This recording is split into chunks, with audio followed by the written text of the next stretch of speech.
Greg Ehrenberg here with Adam Scherer, and this is going to be a different looking NBA injury report because even more important than the actual injuries today are the trades that are going down literally as we're about to start this. We've got this totally out of nowhere Kings Pacers trade that's going to create a whole bunch of value. So that's going to take up most of the injury report, is just these guys who are going to be out because of injury situations.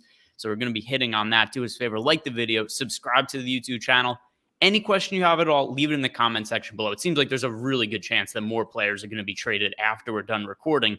But Adam, let's talk about the trade that just went down as we were starting. And we don't even need to talk about how stupid the Sacramento Kings are, because we have a lot of DFS value to parse from this, because the Kings just traded Tyrese Haliburton and Buddy Hield to the Pacers. In exchange, they're getting Domantas Sabonis back, and it seems like it's a win now trade for the Kings. There's obviously other pieces involved also. Justin Holiday, Jeremy Lamb is heading to the Kings, who Woj, when he first reported it, he typed Jeremy Lamb twice, which also made this really confusing for me when we were first starting. But most importantly, from our standpoint, what does this create in terms of value, starting with the King side? Because then we have to talk about some of the injuries that are also involved with the Pacers. Yeah, so on the King side, we still have De'Aaron Fox questionable too. He went through a full practice yesterday. My assumption for now is that he's going to be back. Don't know if he'll be limited or not. In theory, he should be more productive without Haliburton. Like, you should see more assist opportunities for Fox. But at his salary, I don't really think that makes a huge deal here, especially with a potential minutes limit. I think it opens up playing time for Davion Mitchell one way or the other. If Fox is out, then obviously there's a ton of minutes available for Mitchell. But even if Fox is in, I think you're getting essentially Tyrese Haliburton's mid-30s in minutes going to Davion Mitchell. He's priced up a little bit, but I think that he's still going to get some run. Mo Harkless, I assumed, was not going to be in the rotation if Fox was back. Now I think Harkless is back in the rotation. If Fox and Bagley were back, I assumed Harkless was going to be out of the rotation. Now I think one way or the other, he's in the rotation. Still not someone that is super appealing at 4K from a fantasy standpoint. I don't actually think this necessarily opens up a lot of value for Sacramento unless De'Aaron Fox is out. And then what do you think happens if Fox is out? Because then we just have the situation where they're missing so many players. I'm trying to count how many guys they would have active in the rotation, but it's not that many, because and Bagley could potentially be out too. And then obviously Lamb, Sabonis, they're not going to be ready to play. So we'll be looking at Barnes, Holmes, Mitchell, Metu, Jones, Harkless, Queta. It would be like a 9-man rotation. So which of the cheap guys do you think would be the best looking options on the Kings if there is no Fox or Bagley? Yeah, it's an absolute mess if those guys are out. I think that Mitchell would just play a ton of minutes to where he would look good even at 5,400. One spot that I do think would be interesting is, even with Bagley out recently, you haven't seen a whole lot of playing time from Metu. He's basically just been playing behind Mo Harkless and getting you like 20 minutes or so a game. If Fox and Bagley are out, you don't have Buddy Hield anymore. You don't have Haliburton. So I think that it's likely you would see more playing time for Metu, with Harkless essentially playing the 3 instead of the 4 for part of his time out there. So I think Metu would end up looking decent at 4,100. I just have a hard time seeing, if both guys are out, how he doesn't get a bump in minutes. Like, are they just going to play like King a lot or something? I don't really know what they would do. So I think that Metu potentially, if everyone is out, starts to look like a pretty good value. My favorite part of this whole thing is the Kings being like, "Oh my God, we're only 15 games under 500. We have to strike while the iron's hot. It's time to win now. We've never been so close to 500. Only 15 games under. So who knows what the hell they're doing? That much better. Yeah, it's just totally ridiculous. And then on the other side of the game with the Pacers, they've lost Sabonis in the trade, obviously being the big piece. But then in addition to that, Malcolm Brogdon is questionable. I didn't think these guys were going to matter for today, but now all of a sudden it matters that Isaiah Jackson and Terry Taylor are both listed as questionable on the injury report. I didn't think we were going to see Brogdon back for a considerable amount of time. Even if he plays, it's probably going to be limited minutes considering the Achilles soreness he's been dealing with. But what happens potentially in the Pacers front court if Taylor and Jackson are both ruled out?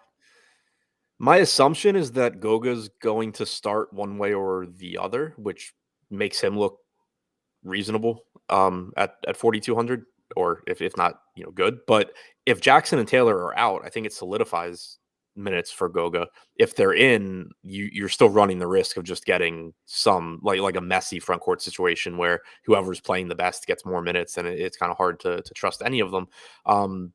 If Isaiah Jackson's in and starting, I think he looks good. If Terry Taylor is starting, he looks better. But I think that it's Goga's the guy I think I get to first because I'm assuming he's going to start.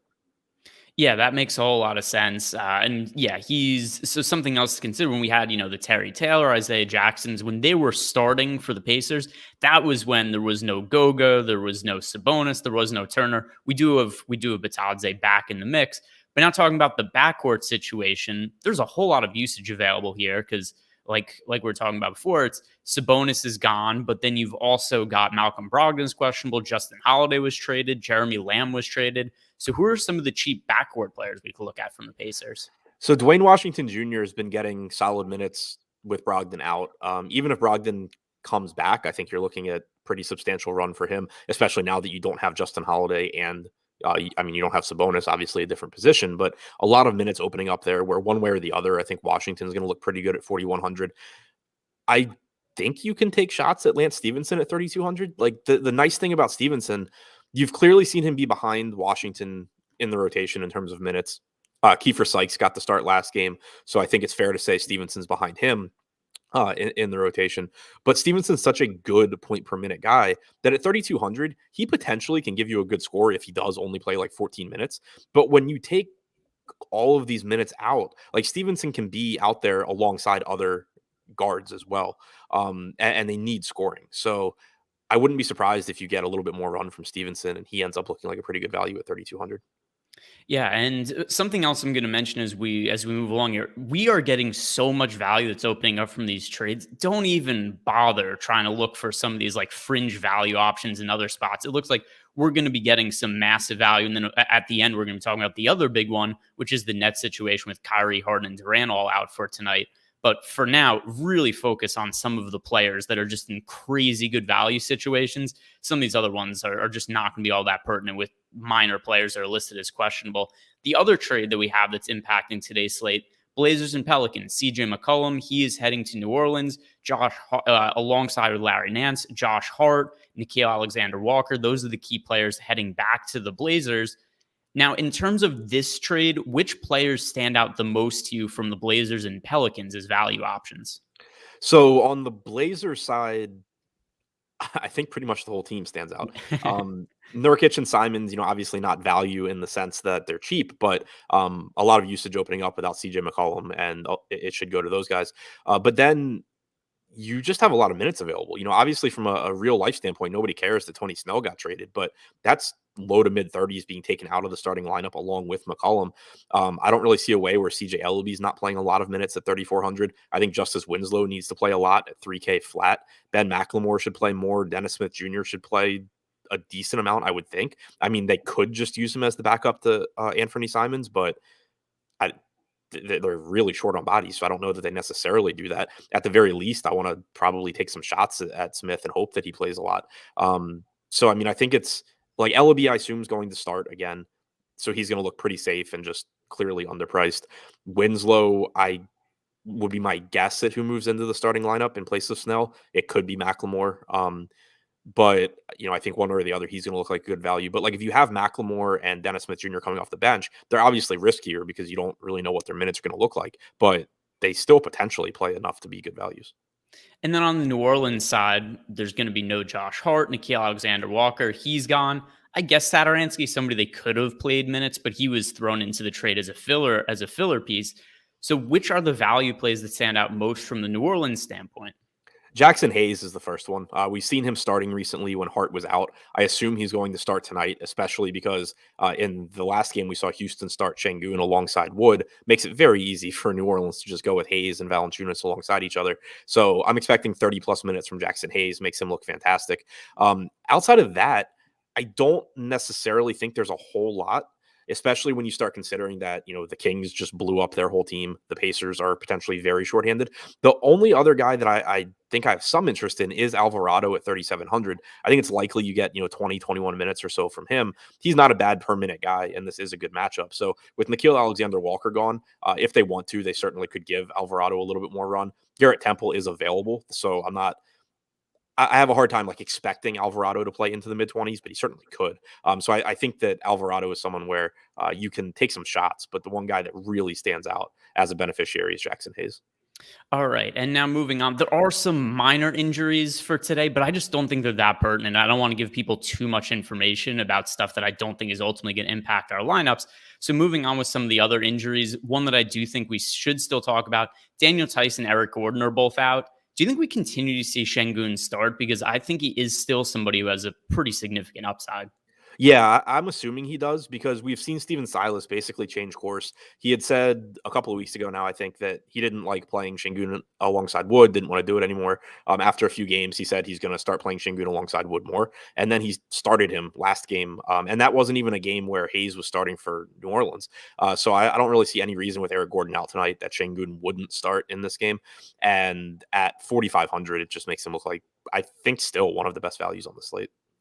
The NBA Injury Report, once again, sponsored by Yahoo Daily Fantasy Sports. If you guys have not signed up for Yahoo DFS yet, use the link in the description box below. You make an account over on Yahoo, make a deposit, enter a contest to get yourself 1 free month of Awesemo Plus Platinum. And if there's ever a time that you need NBA predictions, it's in trade deadline week where we're seeing all these players move teams, and it's going to create a whole bunch of value. And you want to know who some of the best guys are. So signing up over at Yahoo, take advantage of this deal. Get yourself 1 free month of Awesemo Plus. You get all of our NBA projections for other sports as well, ownership projections, everything you need to be a winning daily fantasy sports player.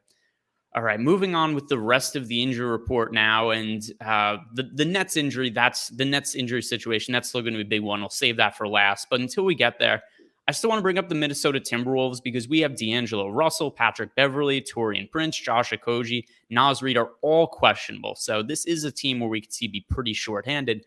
The big pieces here, though, are D'Lo and Beverley. If they are out, what are the implications for Cat and Anthony Edwards?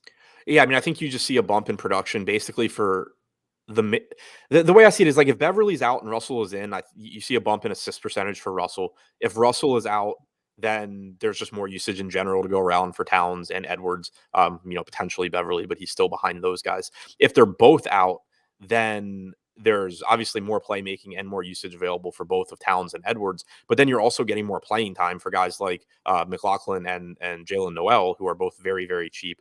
You could end up looking to those guys in a good matchup in tournaments. So if they're basically, the way I see it is if there's one guy out, most of the production I expect to kind of just like be distributed to the other main pieces. If you start getting multiple guys out, then you're looking at a good amount of additional playing time for some of these backups too. All right, now the final injury situation. The thing that I thought was going to be the most pressing piece of news when I was going through the injury report this morning, I mean, still is to an extent, but it's been overridden on Twitter by just, all these trades that are going down. But the Brooklyn Nets tonight, no Kyrie, no Harden, no Durant. Kyrie obviously out because it's a home game. Harden and Durant are out because of injuries. But then we also have Nick Claxton and LaMarcus Aldridge also out. So Adam, who are the best value pieces to look at from the Nets today, assuming they're able to keep this competitive?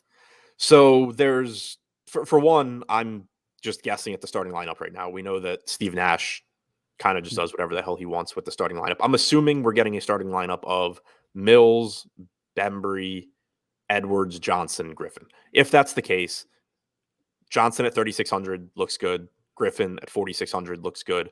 Patty Mills looks good. He's got like a 24+% usage rate without these guys on the floor this year. Beyond that, I'm still terrified of everything on the Nets. There's certainly opportunities. So if ownership is low, I think you still want to take shots at these guys. But as more value is opening up, they I think are still risky. Like, this is a tough matchup against Boston. I think it's likely that you end up with one of the lowest implied totals on the slate for the Nets. Bembry could play around 30 minutes. Edwards could play around 30 minutes, but they don't have to. You could get more run from Bruce Brown off the bench. I think Cam Thomas probably plays close to 30 minutes. They do need scoring, and he's one of the only guys on this team that can give it to them.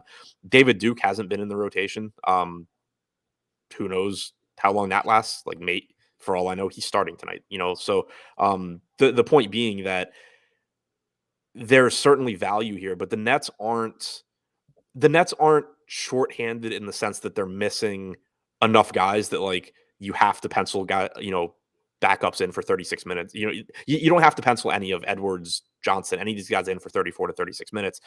There's a very real possibility that Steve Nash just adds bodies to the rotation and that it's kind of a mess. So I think that's the risk. There's obviously a lot of production, a lot of usage available, and that's why there is some appeal to these guys. But you're not looking at them the same way you're looking at the Kings and saying, oh, they are out of players. Like they have to play, Davion Mitchell 38 minutes or something like that. All right, guys, that is going to do it for us for today. You're going to want to subscribe to the YouTube channel, like this video, because it seems like there's just going to be a never-ending flow of news and trades over the next few days. So keep an eye on all the stuff we do on the YouTube channel for all that. Watch the deeper dive live before lock today. A lot's going to be moving. Also, it's another stars and scrubs slate. Keep that in mind as you build your lineups. Good luck tonight. Hopefully see you guys on shows later.